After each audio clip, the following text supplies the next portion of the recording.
There we go. Ooh, coming hot on that mic. Goodness gracious. I am sorry about that. Okay. Welcome, welcome, welcome. Hey, I am Matt with Cincy, and we're doing something a little different because it is technically 9:52 at night, and you're listening to this and watching this at 7 a.m. because I had to take my in-laws to the airport, and there's supposed to be a big storm, so I don't know what's going on. But it's going to be all right. But we're going to be here. We're going to be doing Proverbs 9 today. And I don't know why my mic sounds so weird to me in my ears, but that's okay. We'll get it figured out. And we're going to go ahead and jump right into it. So if you like this video, be sure to stay to the end. Well, I mean, that doesn't really make sense, but I will. But I'd like a like. Feel free to give us a like. We're going to go ahead and jump right into Proverbs 9. And if you're listening to this on the podcast, welcome as well. And so this is Proverbs 9 from the New Living Translation. It says, "Wisdom has built her house. She has carved in 7 columns. She has prepared a great banquet, mixed the wines, and set the table. She has sent her servants to invite everyone to come. She calls out from the heights overlooking the city. Come in with me," she urges the simple. "To those who lack judgment," she says. "Come eat my food and drink the wine I've mixed. Leave your simple ways behind and begin to live. Learn to use good judgment. Anyone who rebukes a mocker will get an insult in return. Anyone who corrects the wicked will get hurt. So don't bother correcting mockers. They will only hate you. But correct the wise and they will love you. Instruct the wise and they will be even wiser. Teach the righteous and they will learn even more. Fear of the Lord is the foundation of wisdom. Knowledge of the Holy One results in good judgment. Wisdom will multiply your days and add years to your life. If you become wise, you will be the one to benefit, and if you scorn wisdom, you will be the one to suffer. The woman named Folly is brash. She is ignorant and doesn't know it. She sits in her doorway on the heights overlooking the city. She calls out to men going by who are minding their own business. Come in with me, she urges the simple.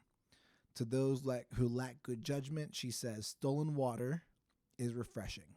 Food eaten in secret tastes the best. But little do they know that the dead are there. Her guests are in the depths of the grave.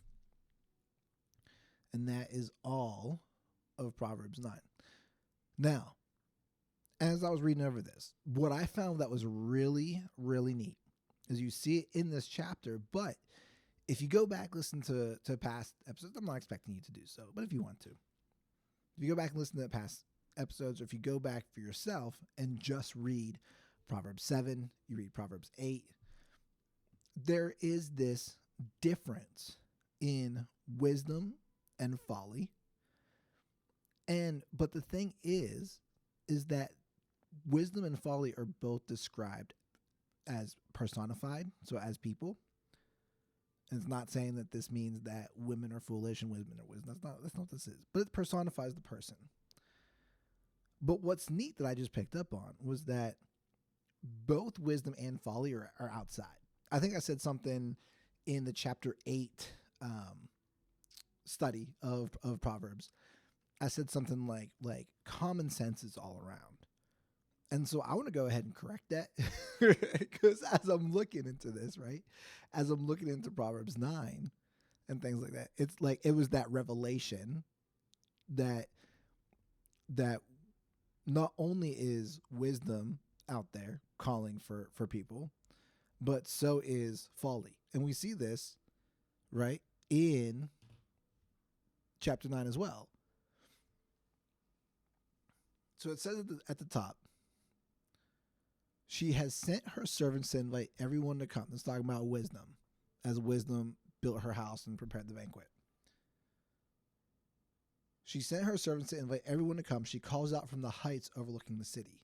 Come in with me to those who lack good judgment. She says, come eat my food, drink the wine I mix. So that's a good thing. That she's out there and wisdom is out there calling you to come eat, come drink, learn good things. Leave your simple ways behind, begin to live, learn to use good judgment. And then at the end of the chapter, and starting in verse 13, the woman named Folly is brash. So folly, foolish foolishness. And she sits in her doorway on the heights overlooking the city. So both these personified characteristics of wisdom and folly, and there is a huge difference between the two. Both are sitting out. And so, like I said, I want to correct what I said before. This is and I'm okay with that. I'm okay. I make mistakes. I'm learning, right? But wisdom's out there overlooking the city, and then so is folly. Folly's also out there looking over the city, and they're both calling out. So I can't say that common sense is out there and calling for a person, because chapter 9 just proves that foolishness is also out there calling for people. And it shows the difference in the two. Come in with me. That's the same exact language as verse 4. Come in with me, she urges the simple. That's wisdom, verse 4. And also in verse 16, come in with me, she urges the simple. And I think that to those who lack good judgment, verse 16. To those who lack good judgment, verse 4. So both individuals, both wisdom and folly, sit on the heights of the city in their homes that they have built. And they're both calling out to those who lack good judgment.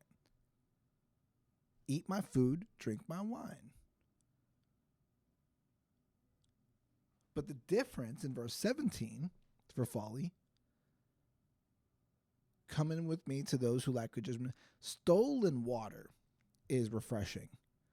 Food eaten in secret tastes the best. Kristen is really good at this. Kristen's really, really good. She'll go like to the grocery store and she'll get water. And she'll buy a bunch of different other stuff. And what she ends up doing, like I think she's maybe done this twice. But the water will be like underneath the cart where normal people put water. And then she'll go to self-checkout or something, and she forgets that the water's there. And so she goes out to the car, she puts the water in, and she's like, oh, I just feel guilty. I didn't pay for this water. Whereas some people will be like, it's just water. It's a Walmart. It's a Kroger. It's a whatever. It's a multi-million-dollar. They ain't going to miss one case of water or one bottle or something. And she tracks herself back in the store and said, hey, I accidentally didn't pay for this water. I'd love to pay for it. I didn't mean to steal it. And that shows someone has good wisdom. And she's done that a couple times. I don't know if I've shared the story on here. I was recently talking about it with someone, but I hate gospel tracts, the little leaflets. So if you're not unfamiliar, it's like it'll be like a leaflet. It'll say like, do you know you're going to heaven or do you go to hell? Blah blah blah. Well, there's one in particular, and it resembles a $50 bill, like to the T. And this was when we were living in Dallas. This was when Jude was barely walking. I think Lily was in like the baby Bjorn, and I was carrying Joey in his car seat. So the kids were super, super little. And I get out to the van, and we're at the church. And I get out to the van, and I look down, and what I see is some type of dollar bill dropped on the ground, and it was folded up, and I could see 50 on it. And I was like, oh man. And $50. I think, hey, there's nobody around. We're at a big church. And I'm like, this $50 bill is gonna be nice. But thankfully, the Holy Spirit was like, nah. Like, let's take that back inside. So, and I didn't put the kids in the car. So I picked them all back up.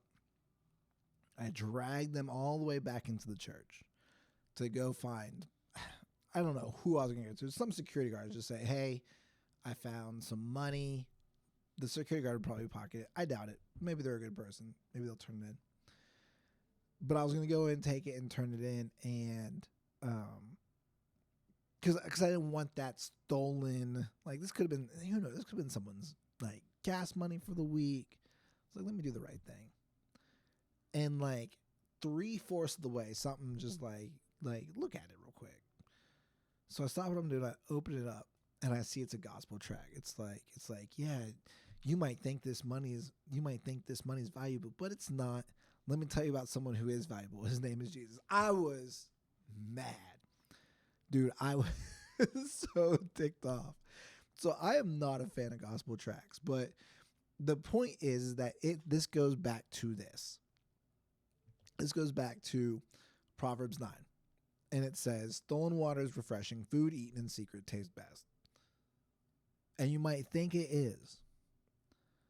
But verse 18 hits you with a warning. But little do they know that the dead are there. Her guests are in the depths of the grave. And so you might be thinking to yourself, hey, let me earn this dollar by cheating. You might think, let me skip corners here and there. But time and time again, the Bible proves right. When it goes into foolishness, when it goes into corruption, when it goes into lying and deceit, that the house that the foolish woman builds, that's where the dead are, and her guests are in the depths of the grave. So what does this say about God? What does it say about God, about Jesus, about his plan?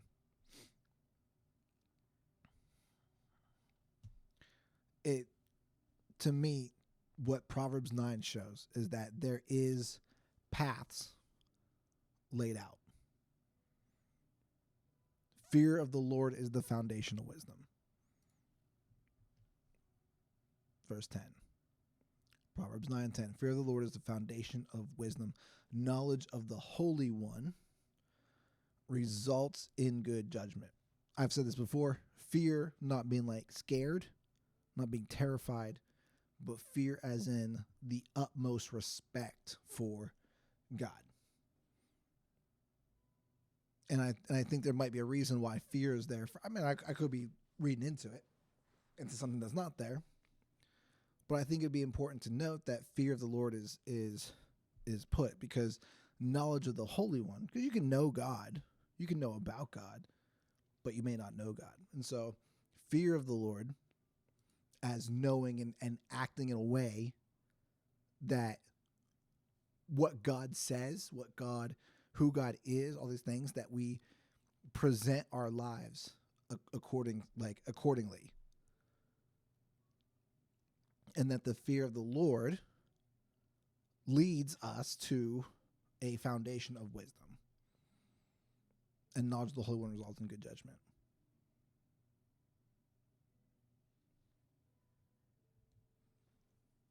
So what does it say about God? Fear him and know him. That's what we can do. What does it say about humans? That we got a path. People say they hate being binary. There's right and wrong. There's God's way, and then everybody else's way. And it's the knowledge of God that points us to the right way. This says over and over again. It goes to fear of the Lord leads to wisdom. Wisdom is the house where there is food, there is wine. It is inviting. All those things. And it urges the simple, to those who lack good judgment, it invites them in to come eat. Begin to live and learn to use good judgment. And then there's the other side to it, what it says about humans. That if they are being foolish, that there's that goes to another way. That leads to another way. Because again, wisdom, very, very similar. Or not wisdom, sorry, foolishness, very, very similar. Foolishness leads to the ignorance. They don't know. And her food, her drink, all those things, they're stolen. They're meaning that they're not earned through righteousness. Stolen water is refreshing. Food eaten in secret tastes the best. That's how they lie. Stolen water is refreshing. It's like taking a big sip of seawater that's just all salt. It's water, but you get that taste in your mouth. Yeah. Right? Food eaten in secret tastes the best, but it leads to death. According to this passage, what am I doing? Well, I think according to this passage, I try my best to live a good life, good, decent life. Why? Because I fear God. I act as if what God says is it. What can I be doing better? I think I get to know God a little bit better. I think you could always do that. And one of the things, so we're doing a grief group. I'll talk about this. I'm not breaking the rules of the grief group because I'm talking about myself. But the question that was asked was what is something you can do this week? And so I was like really challenged by it because I'm like, I'm not saying I'm like completely healed. That's not what I'm saying.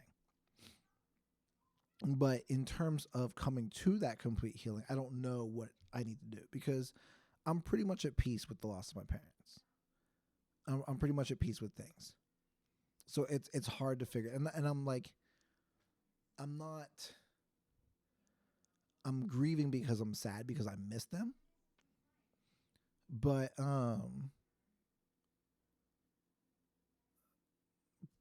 I wrote down in the book, I wrote, I don't know, I just want God close. And so what I could be doing better is seeking out these things to know God more, to make him feel close to me. I believe in what's it called? The Sermon on the Mount.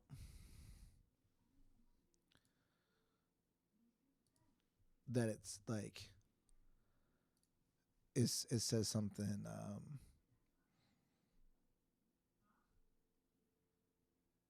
he starts out 3 and 4. Blessed are the poor in spirit, for theirs is the kingdom of heaven. Blessed are those who mourn, for they will be comforted. And those two things, let's see if we can pull this up so y'all can see that. I don't like that. That's not, we'll come over here. What did I say that was? Matthew 5? Yeah, it was Matthew 5. So let's pull it. So if you're watching this, stick with me here. God blesses those who are poor and realize their need for him. For the kingdom of heaven is theirs. God blesses those who mourn, for they will be comforted.